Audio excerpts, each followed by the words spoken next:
예배를 위해 우리를 대표해서 하양매 권사님 기도해 주시겠습니다. 사랑과 은혜가 풍성하신 하나님 아버지, 만물을 새롭게 하시며 풍성한 열매로 채우시는 가을의 계절을 허락하심에 감사드립니다.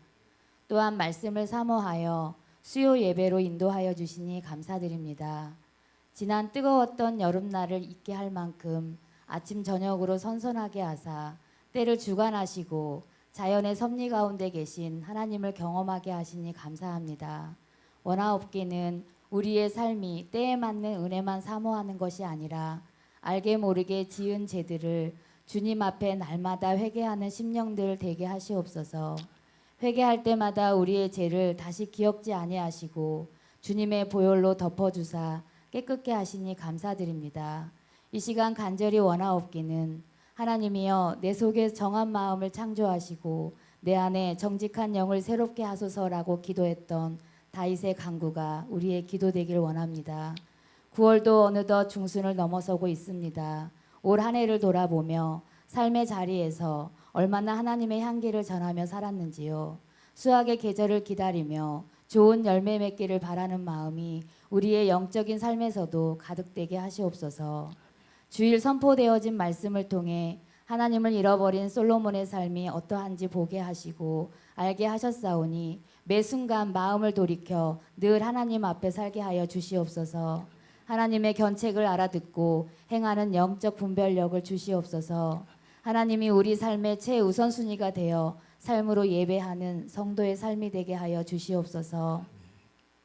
하나님, 오는 주일 예배에는 여름 사역 감사 예배로 드려집니다. 모든 여름 사역 위에 은혜 내려주시고 함께 이루어가게 하시니 감사드립니다. 특별히 우리의 다음 세대인 교육부를 축복하여 주시고 영적 부흥이 교육부를 통해 더욱 일어나게 하여 주시옵소서. 주님 안에 한 뼘 더 자라게 하신 모든 여름 사역되게 하심에 감사드립니다. 하나님, 사랑의 빛교회가 말씀과 기도로 든든히 세워져 가게 하시고 주님의 몸된 교회로서 지역사회에 사랑과 빛을 전하며 날마다 수를 더하는 부흥하는 교회 되게 하시옵소서. 하나님, 이상기후와 전쟁 등으로 인해 전 세계가 고통 가운데 있습니다. 여러 가지로 물질서와 혼란 가운데 살아가고 있는 이 시대를 불쌍히 여겨 주시옵소서. 어디서부터 어떻게 기도해야 할지조차 모르겠지만 이제라도 온 나라가 환경과 지구를 생각하게 하시고 평화와 안정을 위해 나로부터 시작되는 작은 변화들이 일어나게 하시옵소서. 이 나라 이민족 가운데 선한 영향력이 실현되는 정부와 위정자들 되게 하여 주시옵소서. 하나님 아버지, 이 시간에도 육신의 연약함으로 고통 중에 있는 성도들을 기억하사 주의 권능의 팔로 치료하여 주시옵소서.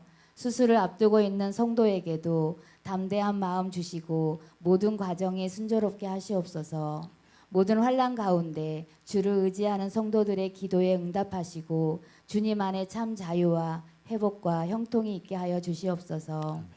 취업과 학업, 군복무로 출타 중인 우리의 자녀들이 어디에 있든 눈동자같이 지켜주시옵고 이 시간 주님의 말씀을 전하시는 목사님을 성령의 능력으로 붙들어 주시고 선포되어지는 생명의 말씀을 듣고 우리의 심령이 변화되고 깨닫게 되는 귀한 시간 되게 하시옵소서. 이 모든 말씀 우리의 소망이요 부활이신 예수님의 이름으로 기도드립니다. 아멘.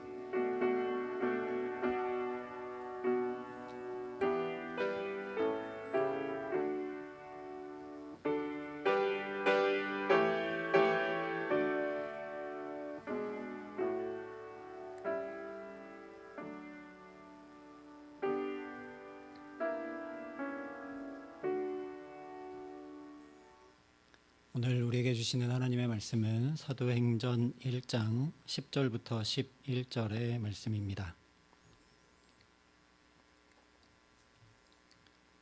사도행전 1장 10절부터 11절의 말씀을 봉독해 드리겠습니다. 하나님의 말씀입니다.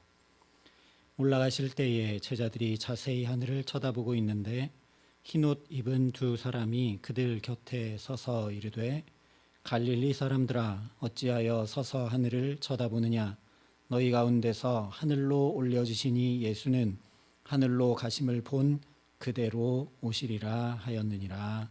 아멘.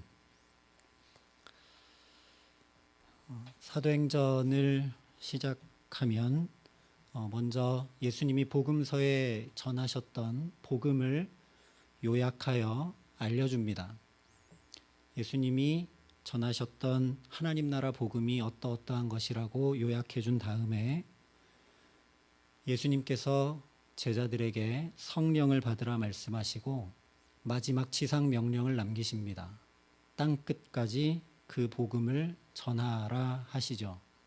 그리고 나서 예수님께서 그대로 승천에 올라가십니다. 그러니까 이제 예수님이 이 땅에 더 이상 계시지 아니하고 예수님이 전하셨던 그 복음을 그대로 받아서 제자들이 전해야 하는 상황이 펼쳐지는 거죠. 그렇기 때문에 예수님께서 승천하신 것, 올라가심을 본 그대로 다시 오신다고 한 그 말씀이 단순히 신비한 현상에 그치는 것이 아니라는 걸 함께 지난 시간 살펴봤습니다.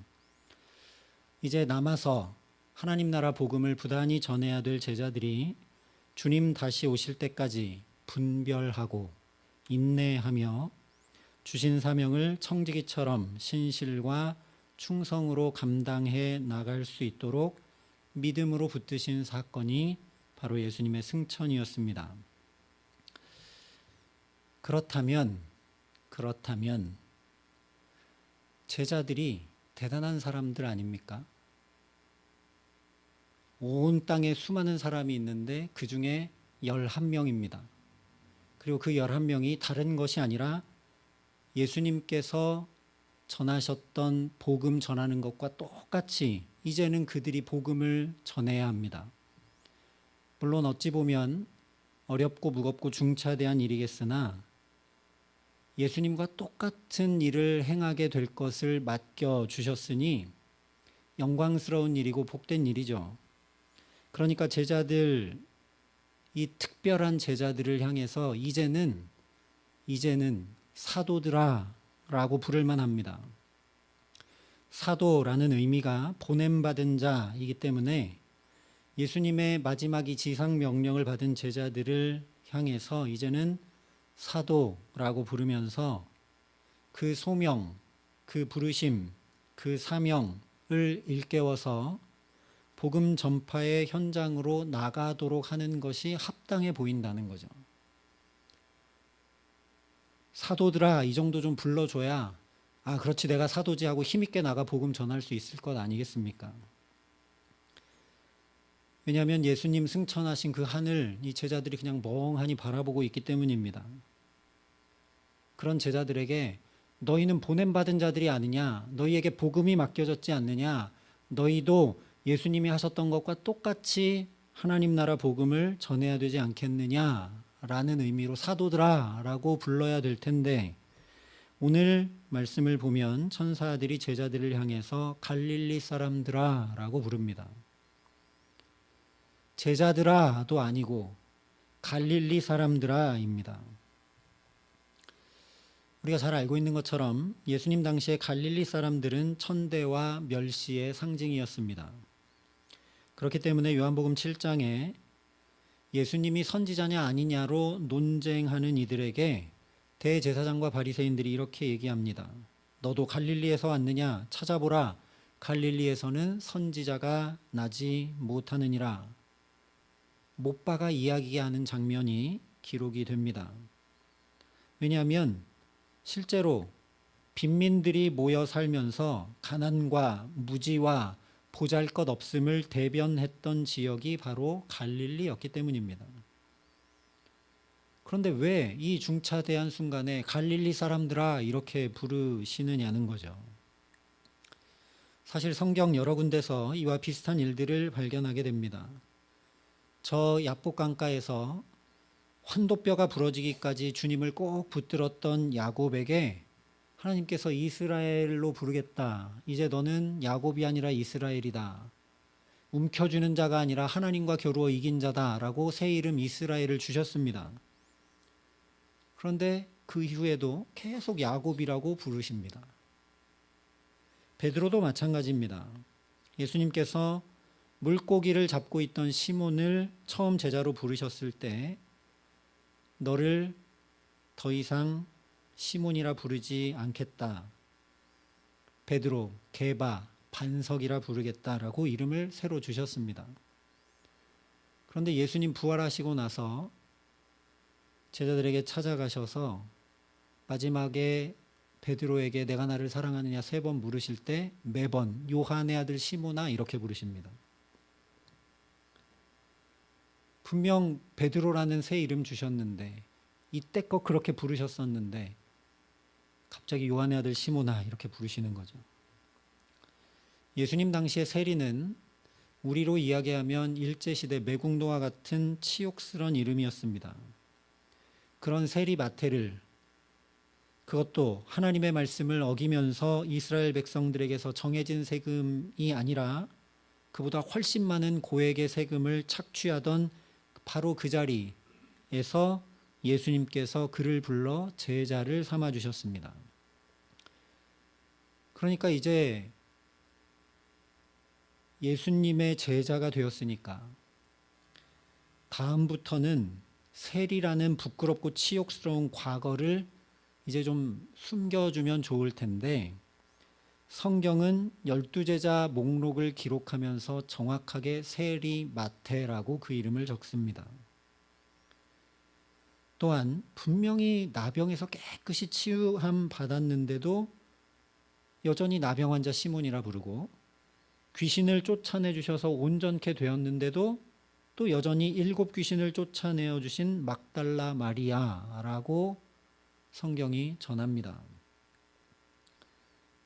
오늘 사도행전도 똑같은 맥락에서 제자들을 향해 갈릴리 사람들아 이렇게 부른다는 거죠. 게다가 하필 이 표현은 예수님께서 체포당하셨던 그날 밤에 제사장 집들에 있던 사람들이 베드로를 향해서 너도 갈릴리 사람이니 참으로 그의 도당이니라 했던 말과 똑같은 표현입니다. 여러분이 이 11 제자 중에 한 명이었다면 무슨 느낌이 드시겠습니까? 예수님이 부활하신 것도 보고 그 부활하신 예수님이 문이 닫혀 있는데 갑자기 우리를 찾아오시기도 하고 그 부활하신 주님이 조반을 지어 우리에게 따뜻한 밥을 먹여주시기도 하고 그 부활하신 주님이 성령을 받으라고 이제 나 대신 땅끝까지 복음을 전하라고 하시고 우리만 11명 우리만 예수님이 영광스럽게 승천하신 것을 보게 하셨는데 특별한 사람인데 나에게 갑자기 내 옛날을 떠올릴 수밖에 없는 갈릴리 사람들아 이렇게 하는 말을 들으면 여러분 어떤 기분이시겠습니까? 주님의 지상 명령을 받고 힘차게 복음 전하러 나가려다가도 이 말을 듣게 되면 멈칫하지 않겠습니까? 아, 내가 그래 갈릴리 사람인데 나 부끄럽게 되고 나 같은 사람은 감히 복음을 전한다고? 그럴 자격이 내게 있다고? 라는 생각이 절로 들어 주저앉히게 되는 말이 갈릴리 사람이라는 표현입니다. 더더군다나 사람들이 예수님과 제자들을 향해 갈릴리 사람이라고 부른 것은 몇 차례 그래도 성경에 기록되어 있는데 하나님의 사자인 천사가 갈릴리 사람들아 라고 부른 것은 성경 전체 중에 딱 오늘 말씀 여기 한 번밖에 기록되어 있지 않습니다. 그러니 이것은 우리가 주목하여 생각해 봐야 할 중요한 의미가 담긴 말씀이라는 거죠. 그냥 제자들 11명 다 갈릴리 출신들이니까 갈릴리 사람들아 이렇게 뭉뚱그려서 부른 호칭 정도가 아니라는 겁니다. 이 첫 번째 의미는 당연히 너희의 출신, 너희의 연약함, 너희의 부족함 잊지 말고 기억하고 직시하라는 말씀입니다.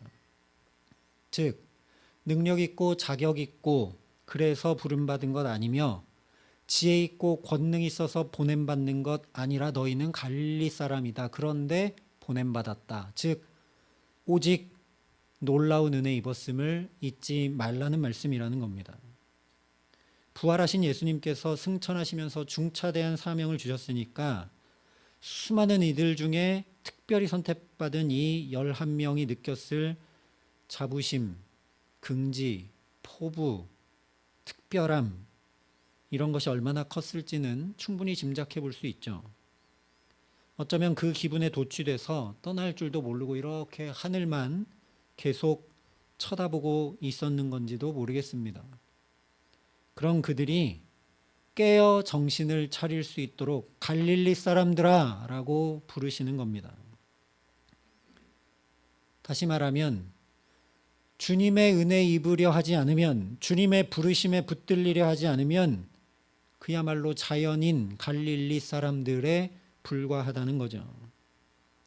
그러니까 갈릴리 사람들아 부르시는 이 말씀은 나는 포도나무요 너희는 가지라 그가 내 안에 내가 그 안에 거하면 사람이 열매를 많이 맺나니 나를 떠나서는 너희가 아무것도 할 수 없음이라 하시며 부단히 붙드시는 놀라운 은혜입니다. 내 출신이 어디인지, 내 연약함이 무엇인지, 내 부족함이 무엇인지, 나의 적나라한 모습을 다 아시는데도 불구하고 나 같은 자를 불러주시고 은혜를 더딥혀 주시고 붙들어 주시고 또 감히 복음을 내게 맡기셔서 보내시는 주님의 은혜가 아니면 내 힘과 내 능력과 내 지혜로는 결코 이 보냄받은 자의 사명을 감당할 수 없음을 깨우치시는 것입니다. 내 상황도 내 연약함도 내 문제도 내 무거운 짐도 내 아픔도 내 죄책도 그래서 때로 실망하고 좌절하고 포기하며 겨우겨우 믿음 붙들고 주님 사랑하려 부단히 애쓰며 살아가는 것 우리 주님께서 잘 아십니다. 다 아십니다. 그것이 바로 우리의 본질이고 적나라한 모습이고 갈릴리 사람의 모습입니다. 우리도 똑같이 주의 은혜가 아니면 살아갈 수 없는 존재들이라는 거죠. 그러니 내가 갈릴리 사람인 것을 분명히 알고 무엇보다 누구보다 먼저 주님의 사랑에 붙들리기를 더 큰 은혜 덧입기를 사모하고 간구하는 저와 여러분 될 수 있기를 바랍니다. 두 번째로 갈릴리 사람들아 하시는 것은 주님과 약 3년 동안 함께 지냈던 그 시간 주님께 받은 사랑을 기억하라는 의미입니다. 왜냐하면 갈릴리는 제자들이 예수님과 가장 오랜 시간을 보냈던 장소이기 때문입니다.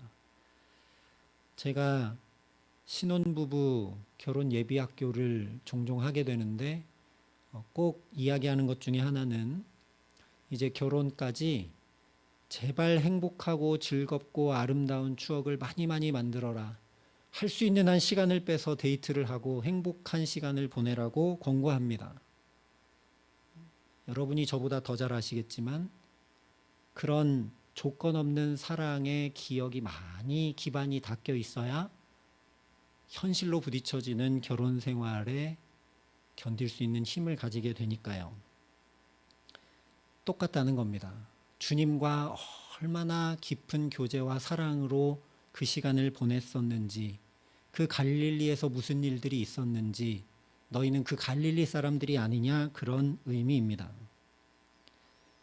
그러므로 갈릴리 사람들아 하신 것은 세상 사람들이 무시하고 멸시하는 그런 호칭이 아니라 너희 예수님의 사람들아, 너 하나님의 사람아 라는 영광스러운 호칭입니다. 주님께서 친밀히 대하시고 아끼며 사랑하는 자들아 라는 놀라운 의미를 담고 있는 말씀이 갈릴리 사람들아 하신 말씀입니다. 더 나아가서 예수님께서 죄인과 세리들과 함께 식사하시는 것을 보고 바리새인들이 비난하자 예수님께서 이렇게 말씀하셨죠. 건강한 자에게는 의사가 쓸데없고 병든 자에게라야 쓸데있느니라. 나는 의인을 부르러 온 것이 아니요 죄인을 부르러 왔노라. 즉 바르고 의롭고 문제 없다는 사람들이 주님의 사람들이 아니라 병든 자, 소외된 자, 연약한 자, 죄인들이 바로 주님이 찾으시는 이들이요 주님이 가까이 하시는 이들이요 주님의 사람들이라는 말씀이죠. 그래서 먹기를 탐하고 포도주를 즐기는 사람이요 세리와 죄인들의 친구로다라는 오해와 비아냥을 들으실 정도로 예수님께서 그들과 함께 먹고 마시며 친구가 되어 주셨습니다. 그러니 내가 연약하면 연약할수록, 내가 부족하면 부족할수록, 아, 내가 주님의 사람이구나. 나 같은 자를 위해 주님이 오셨구나. 주님이 나를 그렇게 부르시는구나 라는 자부심과 긍지를 가지고 살아갈 수 있기를 바랍니다. 세 번째로 갈릴리 사람들아 하신 이 부르심은 특별히 주님의 말씀을 기억하라는 의미입니다. 예수님께서 부활하시고 나서 여인들이 예수님의 무덤을 찾아갑니다. 그런데 그 무덤이 돌문이 굴려져 있고 환이 열려 있고 주님의 시신은 어디 갔는지 보이지 않아서 여인들이 근심하고 있을 때 두 천사가 나타나 이렇게 말합니다. 어찌하여 살아있는 자를 죽은 자 가운데서 찾느냐? 여기 계시지 않고 살아나셨느니라. 갈릴리에 계실 때에 너희에게 어떻게 말씀하셨는지를 기억하라. 분명히 얘기합니다. 갈릴리에 계실 때에 너희에게 어떻게 말씀하셨는지를 기억하라. 물론 1차적으로는 주님께서 그때 3일 만에 부활한다고 분명히 말씀하시지 않았느냐. 그 말씀을 잘 기억해라. 그 말씀 그대로 주님 부활하셨다. 그래서 여기 계시지 않는 것이다. 누가 시신 훔쳐간 것 아니다. 걱정하지 말아라 라는 의미이지만 더 넓게 보면 갈릴리에서 늘 너희에게 사역하시며 가르쳐 주셨던 그 말씀을 마음 깊이 담고 기억해야 된다라는 그런 의미입니다. 오늘 갈릴리 사람들아 부르시는 것도 동일한 의미라는 겁니다. 사실 단순히 생각해 봐도 주님의 말씀을 담고 기억하지 못한 채 땅끝까지 나가서 복음을 전한다는 것 자체가 어불성설입니다. 주님께서 늘 가르쳐 주셨던 그 말씀이 곧 천국 복음이었기 때문입니다. 그러니 주님의 지상 명령을 받고 이제 주님은 승천하시고 남겨져 있는 이 제자들, 그 무엇보다 예수님의 말씀을 기억하고 또 기억해야 되는 건 마땅한 일이죠. 말씀이 아닌 것, 내 경험이나 판단, 내 주장이나 생각을 전하는 것은 결코 복음을 전하는 것일 수 없기 때문입니다. 우리 역시 마찬가지입니다. 세상에 많은 사람들이 있습니다. 그런데 저와 여러분이 먼저 복음을 받았습니다. 저와 여러분이 먼저 주님의 말씀을 들었습니다. 그러니 갈릴리 사람들 라고 부르신 사람들 중 한 사람이 바로 나인 것을 분명히 알아야 합니다. 그러니 오늘 우리도 부단히 말씀을 가까이 하고 묵상하며 내 안에 담기를 힘쓸 수 있기를 바랍니다. 그냥 머리로 기억하라는 것이 아닙니다. 몸으로 기억할 수 있도록 주님의 말씀 한 가지라도 내가 순종함으로 살아가는 우리 모두가 될 수 있기를 간절히 소망합니다. 그렇게 주님의 말씀을 담아서 그 말씀 살아내는 우리의 삶이 곧 복음 전하는 것이 되는 은혜와 복과 영광 얻게 하시기를 예수님의 이름으로 축원합니다. 마지막 네 번째로 갈릴리 사람들아 라고 하신 것은 예수님과 똑같은 그 길 가라는 영광의 초대입니다. 예수님께서 잡히셔서 신문 받으시던 날 밤에 바깥들에서 멀찍이 예수님이 어떻게 되나 보려고 따라가던 지켜보던 베드로에게 한 여종이 나와서 이렇게 말하죠. 너도 갈릴리 사람 예수와 함께 있었도다. 이 여종이 예수님을 향해 뭐라고 합니까? 갈릴리 사람이라 부르죠. 예수님도 갈릴리 사람이라고 불리셨다는 겁니다. 그런데 지금 제자들을 향해서 똑같이 갈릴리 사람들이라고 부르고 있는 거죠. 그러니 이 말씀은 너희는 보통 사람들이 아니라 예수님께서 승천하신 후에 예수님과 동일한 존재들로 남겨졌다라는 놀라운 말씀입니다. 쉽게 얘기하면 너희 이제 예수님과 같은 자리에 동급에 올랐다. 너희가 그 수준에 있어야 한다라는 그런 놀라운 말씀입니다. 그러니 이제 남겨진 제자들을 향해 갈릴리 사람이셨던 예수님처럼 너희도 갈릴리 사람으로 그렇게 살아가라는 말씀, 즉 예수님과 같이 행하라는 초대이자 명령이라는 겁니다. 한마디로 예수님 뒤를 똑바로 따르라는 말씀이 갈릴리 사람들아 하신 말씀이라는 겁니다. 예수님은 갈릴리 사람으로 이렇게 사셨습니다. 어렵고 천하고 소외된 사람들을 사랑으로 돌보시고 치유하며 섬기셨죠. 너희도 그런 갈릴리 사람으로 살아가라 부르는 겁니다. 너희도 그렇게 돌보고 치유하고 섬기신 그 길을 사랑으로 따라가라는 말씀이 갈릴리 사람들아 라고 부르시는 말씀입니다. 그러니 명예나 영광을 따르거나 세상 가치와 방법을 따르는 것이 아니라 오직 하나님의 뜻을 따르시며 온 삶을 던지셔서 우리를 구원하시고 하나님 나라 복음 전하셨던 예수님처럼 오직 사랑으로 행하는 저와 여러분 될 수 있기를 바랍니다. 주님께서 저 갈릴리에서 부단히 말씀을 가르치시고 복음을 전하시고 아프고 힘겨운 이들을 고치셨던 것처럼 내가 할 수 있는 대로 내 자녀에게라도 또는 교육부 교사로라도 말씀을 가르치고 또 내가 만나는 사람들에게 가족이나 이웃에게 예수님 믿으라고 예수님 믿고 행복한 삶을 살아가라고 복음을 전하고 또 내 곁에 있는 외롭고 괴롭고 어렵고 아픈 이들을 돌보며 사랑함으로 갈릴리 사람으로 작은 예수로 살아가게 하시기를 간절히 기도합니다. 그렇게 예수님 뒤를 똑바로 따라가면서 각자 도생을 외치는 나만 아니면 되고 나 혼자 잘 살면 되고 나한테만 문제 없으면 된다고 각자 도생을 외치는 이 시대와 세대 가운데 갈릴리 사람으로 적은 예수로 살아가기에 예수님 그러하셨듯이 우리 삶을 하나님 기뻐하시고 우리 삶에 주의 영광이 찬란히 나타나 자연히 복음이 전해지게 하시는 귀한 은총 더해 주시기를 예수님의 이름으로 간절히 축원합니다. 말씀을 기억하면서 우리 함께 기도하겠습니다. 아버지 하나님, 내가 얼마나 추하고 더럽고 악과 독이 가득하고 주님을 멀리 떠난 죄인의 자리에서 구원받은 존재인지 까맣게 잊은 채 내가 무엇이라도 되는 것처럼 내 주장을 하고 내 욕심을 부리며 살아가고 있음을 긍휼히 여겨 주시옵소서. 깨어 정신을 차릴 수 있도록 갈릴리 사람들아 불러주시니 참으로 감사합니다.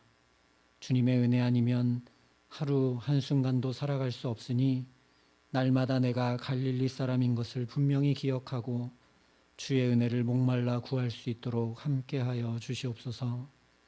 그러나 주님, 우리를 감히 갈릴리 사람으로 사셨던 주님과 똑같은 갈릴리 사람으로 불러주셨음을 기억하고 그 주님을 부단히 뒤따라갈 수 있도록 우리에게 성령으로 역사하여 주시옵소서.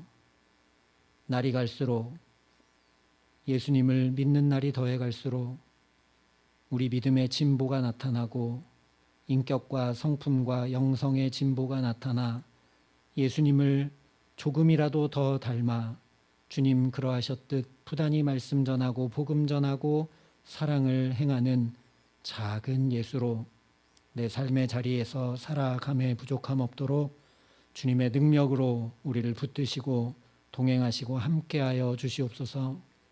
그래서 그런 우리의 삶에 자연히 예수님의 아름다운 향기가 나타나 복음이 편만히 전해지고 주님 그러하셨듯 그 복음의 능력이 우리 가정과 자녀들과 일터와 모든 삶에 나타나 역사하는 복된 삶 살아갈 수 있도록 우리 모두에게 은총을 더하여 주시옵소서. 예수님 이름으로 기도합니다. 아멘.